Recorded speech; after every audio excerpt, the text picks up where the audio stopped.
Sud Radio, Osez entreprendre, Thomas Binet.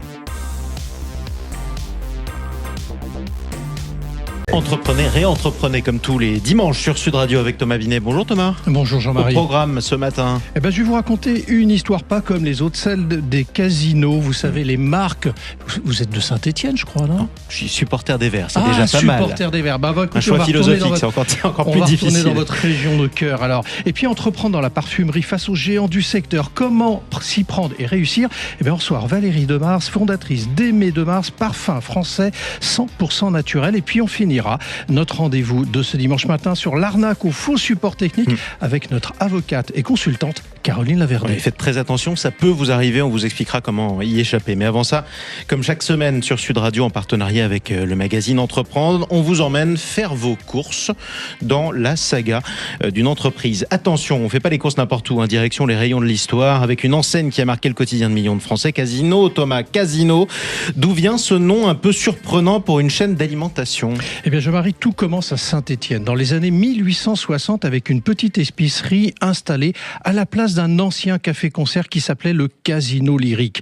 Le nom est resté le même quand les chansons se sont tuées. C'est en 1892 que Geoffroy Guichard, un visionnaire stéphanois, rachète la boutique pour en faire une entreprise d'alimentation qui en 1898 devient officiellement les magasins du Casino. Le mythe était lancé. Bon, alors si je vous dis marque distributeur, j'imagine que ça vous parle, mon cher Thomas. Forcément, et surtout pour Casino, qui est tout simplement le pionnier en France. Dès 1901, Geoffroy Guichard a l'idée géniale de créer des produits sous sa propre marque. Un vrai coup d'avance. Cela permettait de contrôler la qualité des articles vendus, de la confiserie au vin en passant par la droguerie. Une manière de fidéliser des clients bien avant que ça devienne la norme dans la grande distribution. Et du coup, côté innovation commerciale, Casino marque aussi les esprits. Oui, parce qu'en 1948, ils ouvrent à Saint-Étienne le tout premier magasin en libre-service inspiré des États-Unis. Fini le comptoir, chacun fait ses marchés avec un panier. Puis dans les années 60, c'est l'arrivée des supermarchés. Et en 70, celle des hypermarchés sous la bannière Géant Casino. Une révolution dans la façon de consommer en France. Oui, effectivement, mais pourtant, ça a mal tourné. Oui, parce qu'en 2023, le groupe Casino a cédé ou fermé la quasi-totalité de ses hypermarchés et supermarchés en France. Environ 400 magasins ont été vendus et à d'autres enseignes, et les autres ont dû fermer, entraînant des milliers de suppressions d'emplois. Confronté à une crise financière majeure, le groupe Casino a été repris en 2024 par Daniel Křetínský, le milliardaire tchèque. Depuis, l'entreprise se recentre sur ses enseignes urbaines et de proximité, à savoir Monoprix, Franprix et Petit Casino. Cette restructuration s'accompagne d'un plan social touchant, malgré tout, plus de 2200 employés. Oui, ça a été très difficile, effectivement. Mon cher Thomas, tout de suite, on accueille votre invité. Le témoin de la semaine, c'est Valérie Demars. Bonjour. Bonjour. Bienvenue sur Sud Radio. Vous êtes la fondatrice d'Aimé Demars, parfum 100% naturel et 100% français. Vous êtes l'invité de Thomas Binet. Valérie Demars, à 12 ans, vous savez que vous voulez être parfumeur et vous le dites à vos parents, tout commence ainsi. À l'âge où généralement on s'occupe d'autre chose. Oui, c'est vrai. Oui, j'ai dit que je voulais être parfumeur, je ne sais pas d'où c'est venu, enfin si je sais. En fait, c'est venu dans le jardin de ma grand-mère Aimée, qui porte le nom de la marque. Elle était très proche des plantes et elle m'a transmis cette passion. Et la passion des odeurs et une sensibilité particulière au parfum. Et là, je dis à mes parents, je veux être parfumeur. Vous faites des études classiques et une école internationale dans l'industrie du parfum et de la cosmétique pour apprendre le métier. Un mélange de dons, peut-être, probablement, et beaucoup de travail. Oui, je crois qu'il faut une spécificité, une passion, peut-être un don, je ne sais pas si ça se passe comme ça, et beaucoup de travail, parce que ça s'entretient à l'odorat et l'olfaction. Et vous allez devenir d'ailleurs nez parfumeur. Oui, aujourd'hui, je suis le nez et la créatrice des parfums Aimé Demars, mais avant cela, j'ai appris mon métier dans 2 très belles maisons, qui sont les parfums Givenchy et le groupe Léa Nature. Oui, je vais vous en parler parce que vous allez occuper justement ces différentes fonctions avant de décider de devenir entrepreneur, et on arrive à la vie d'aujourd'hui, à l'âge de 40 ans, en créant la maison donc Aimé Demars, en référence de fait à votre grand-mère. Donc un parcours de salarié classique, traditionnel, mais tout d'un coup, il y a un déclic à l'âge de 40 ans. Oui, et ce déclic est arrivé suite à un ennui de santé, en fait, qui m'a fait me reposer les bonnes questions sur quelle était ma vocation, quel était mon rêve. Et là, je me suis rappelé ce que je voulais faire. Et donc, j'ai osé entreprendre parce qu'il a fallu d'abord lâcher mes peurs. Est-ce que j'étais capable de le faire? Mais j'avais tellement de choses à transmettre, quelque chose à offrir de différent pour moi, que je n'avais pas le choix que d'entreprendre. Alors, un petit truc qui m'a interpellé, parce que le nom de votre entreprise s'écrit en 2 mots, De Mars, alors que votre nom de famille c'est De Mars. Pourquoi cette distinction? Oui, nous en avons parlé. Ouais. J'ai d'abord déposé le nom Aimé De Mars en un mot. Et puis plusieurs personnes m'ont dit, mais non, ça s'écrit en 2 mots. Et puis j'ai dit, non, je ne veux pas dénaturer le nom de ma grand-mère. Et puis une personne m'a dit, mais tu ne dénatures pas le nom de ta grand-mère, t'en fais devenir une marque. Et là, j'ai compris que oui, en fait, il fallait le mettre en 2 mots, parce que ce qui était aussi important pour moi, c'était cette dualité, enfin, ces 2 choses, du féminin, du masculin, et l'équilibre parfait, ce que je recherche. Alors vous parlez effectivement beaucoup de votre grand-mère, vous êtes très attaché du coup à la transmission familiale, mais pas seulement, parce qu'il y a aussi la protection du patrimoine artisanal français qui revient beaucoup. Oui, nous sommes entreprise à mission depuis 2 ans. Cela veut dire que dans nos statuts d'entreprise, nous avons inscrit, selon la loi Pacte, l'entreprise en entreprise à mission avec une mission, et 3 objectifs, entre autres, enfin pas que 3, plusieurs objectifs très importants, notamment de prendre soin de la terre, de prendre soin des hommes avec des parfums 100% naturels, et puis aussi redistribuer une partie de notre chiffre d'affaires à des associations, notamment environnementales et protection des animaux, et également un axe pédagogique de transmission sur les pratiques bien-être et de santé au naturel. Alors moi j'ai relevé aussi quelque chose, vous ne voulez pas créer un parfum de plus, hein, c'est ce que vous écrivez, c'est ce que vous dites, vous vouliez revenir à l'origine du parfum. Mais c'est quoi l'origine du parfum? L'origine du parfum, c'est perfumare, par la fumée. C'est une origine sacrée en fait, les Égyptiens notamment faisaient brûler de l'enfant pour honorer les dieux et honorer le dieu en soi. Et donc les parfums Aimé de Mars, 100% naturel, à base d'huile essentielle et d'encens, de rose, de bergamote, de matières vivantes, vibrantes, qui portent les messages des plantes, vont nous aider à travailler, à harmoniser nos émotions. Par exemple, Belle Rose, c'est la tendresse, c'est l'ouverture du cœur. Belle Rose dit « Je m'aime comme je suis, je t'aime comme tu es ». Ensuite, il y a d'autres parfums qui vont plutôt agir sur le chakra du plexus solaire. Donc la joie, par exemple, nous avons des consommatrices le matin, se sentent un peu fatiguées, et bien Pétillante Aurore vont leur apporter la joie, le sourire aux lèvres grâce à la bergamote. Ça les réveille. Ça les réveille, exactement. Aimé de Mars, c'est combien de produits aujourd'hui ?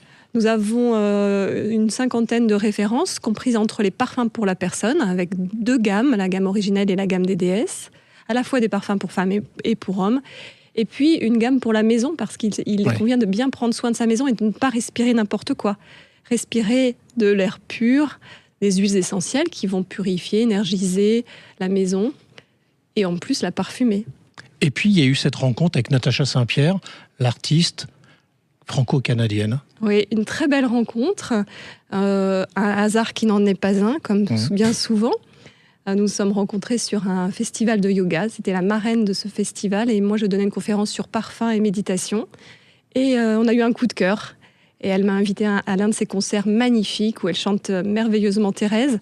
Et pendant le concert, j'ai eu l'inspiration d'un parfum de Natacha. Voilà, elle m'a vraiment inspiré ce parfum équilibré entre la rose et le oud, entre le féminin et le masculin, qu'elle représente bien. Donc de cette rencontre est née cette collaboration en 2024 avec la création de ce parfum de Natacha. Exactement. Valérie de Mars, être entrepreneur en 2025, 10 ans après la création de fait de votre marque, sur le passage de ces 10 années, vous retenez quoi ? Je retiens que pour moi c'est un vrai chemin spirituel. Les moments de joie, bien sûr de réussite, et les moments de difficulté. Beaucoup de difficultés ? Beaucoup de difficultés. Je retiendrai l'année 2023 où notre site internet a été piraté. Oui. Nous avons perdu un gros client qui était l'enseigne Biocop. Et il a fallu faire face. Y croire toujours. Donc résilience. Résilience, vraiment ce mot, vous le revendiquez. Je le revendique, oui. Résilience, persévérance et croire en ce qui nous anime. Aujourd'hui, j'ai la joie en 2024 de récolter les roses. C'est aussi le fruit d'un rêve depuis plusieurs années. Je voulais remettre des terres en bio auprès de la source parce que les parfums contiennent une source magique. Et nous avons fait notre première récolte de roses hier matin. Merci Valérie Demars. Ouais, c'est vrai que c'est la saison en ce moment. Absolument. Franchement, vous devriez en offrir, mon cher Thomas. Merci beaucoup, en tout cas Valérie Demars, d'être venue sur Sud Radio dans Oser Entreprendre. Je rappelle que vous êtes la fondatrice et le nez parfumeur de cette marque de parfum, Aimé Demars. On le retrouve d'ailleurs, ces produits, sur votre site internet Aimé au féminin, évidemment avec un E, aimedemars.com. Merci à vous. Merci.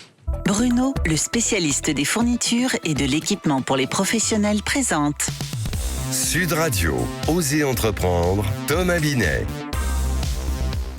Thomas, tout de suite, on accueille Caroline Laverdé sur Sud Radio. C'est notre avocate, il faut toujours en avoir une. Et on est très content de l'avoir, Caroline. Bonjour. Bienvenue à vous, ma chère Caroline. Vous allez avec Thomas et Caroline, en tout cas, nous parler de l'arnaque qui est redoutablement efficace. L'arnaque au faux support technique.